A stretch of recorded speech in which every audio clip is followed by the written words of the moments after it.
This is actually the second time I'm having to refilm this video because I've already filmed it. Realized that it was not complete, or I didn't have all my projects kind of all together, which was a little annoying because I could not find one specific project anywhere in the house. Oh, thank God I found it. We're good to go. I found the project, but then I also found a really old project that I started and then never finished.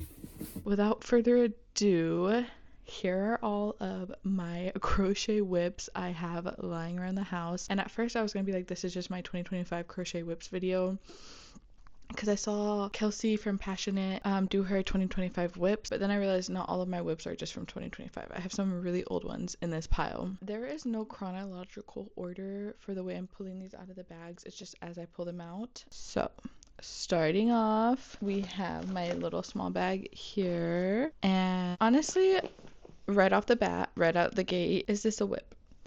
Not technically a whip because they're finished projects, but like mentally it's like a mental whip, if that makes sense. To give a backstory, and this is going to be a recurring theme as you see with a couple of these projects, when I was pregnant from 2023 to 2024, I wanted to thank some of my in-laws by making them handmade gifts. During my pregnancy, I had severe like carpal tunnel or arthritis or whatever you want to call it, but I could barely like use my wrist, and I had to wear a wrist brace. I couldn't use my crochet hook. I couldn't do anything that required this hand. Like I tried to even get back into digital art during my pregnancy as like a way to get over the fact that I could barely crochet, and even that was really hard. Nevertheless, I persisted and I worked through the pain. I probably shouldn't have, but I did. I wore my braces and just did what I could with my braces on. So yeah, anyways, this is part of a project I had crocheted for one of my husband's cousins. And at first I was like, it is what it is. I'm just gonna send it as is.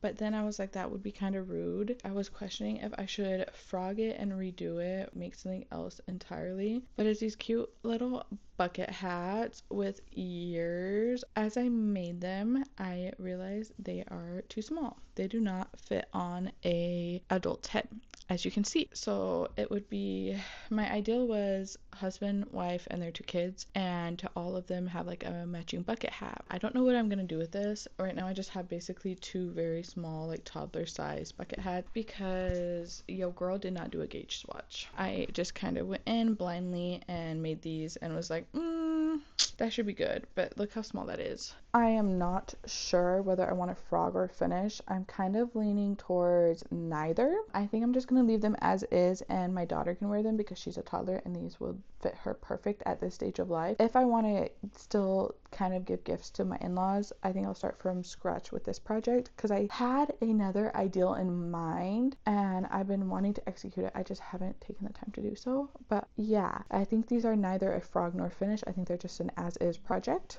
Moving on, this is just a old Christmas present. This was actually another like pregnancy thing I made. So this was going to be a Christmas present for my husband. This clump of yarn. So what it is a little hanging like plant. And I originally started and like I have everything almost basically completed. I have the little basket. I have the little like dirt that sits on top. And I have this color of yarn. Well, I ran out of that color and moved on to this color, and I wasn't really feeling it, and it just kind of bothered me. It's not just 2 different colors, but it's 2 very different textures of yarn. Like one is way softer and one's like way more stiff. So you have this one.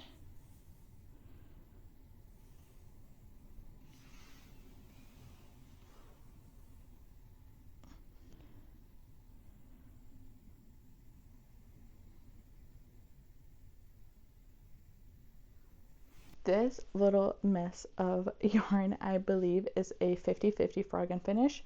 I'm definitely going to frog the leaves, but I think I will finish by creating new leaves in a different yarn, texture, color, whatever, so it's all cohesive, and then finish it, and my husband can have it in his office with his little hanging plant. Moving on, this is supposed to be a bucket hat, And at first I was really getting into it, but then I started getting annoyed because of course, again, two different colors and textures of yarn, same yarn weight, but as you can see, like the yellow's kind of pulling it towards the yellow side, like it's not a full circle. So this is, I think, Caron's denim color, or maybe it's Lionsbrand's denim color. I can't remember the brand. And I thought it would go really pretty with this like butter yellow. I think the denim and butter yellow color scheme is really cute together. Honestly, I would love to finish it, but with so many other projects in the works, I'm honestly leaning towards frogging, and maybe if I want a butter yellow denim hat combo, I'll start over in the future. Let's see, I think we have a couple more in this bag. This one I would really like to finish. I'm pretty sure I have all the parts done, maybe aside from like one part. However, the issue is, as you can see, it's kind of a mess. I wanted to make these for my husband, my daughter, and myself for a Lunar New Year. It was hard to follow. And maybe I'm illiterate, maybe I'm just slow and was having a hard time, but I just felt like this pattern was hard for me, and so maybe it's just a me problem. I want to finish. I really don't want to finish it, but I also don't want to frog it because it was so tedious to put together that I think frogging it would be more frustrating than finishing it, because I got right up to the point of basically sewing everything onto the hat, and that's the part I hate. Next up, this is for a personal project slash pattern I would like to create and get out there soon. Basically, I've already made the adult, toddler, and infant size, I believe, and now I'm working on the teen size. It is the last one in the project before I really wrap up the project. What's hard though is writing it all out, and so this is another whip that's just sitting in my little headspace saying, finish me, finish me, finish me, because it's one that I really want to finish. Like, this isn't one I have even the slightest want to frog. That is it for this bag. But that, I think, is it. That is the end of this video. I hope you enjoyed it. Do want to make a video here soon talking about my 2026 goals. I am pretty late. If there's anything else you want to see from me in the future, just let me know down in the comments. I'm so thankful that you're here. You can find me on my other socials over at bookshookslooks, and the link to my link tree is in my YouTube description. See you guys in the next one. Bye. Oh my.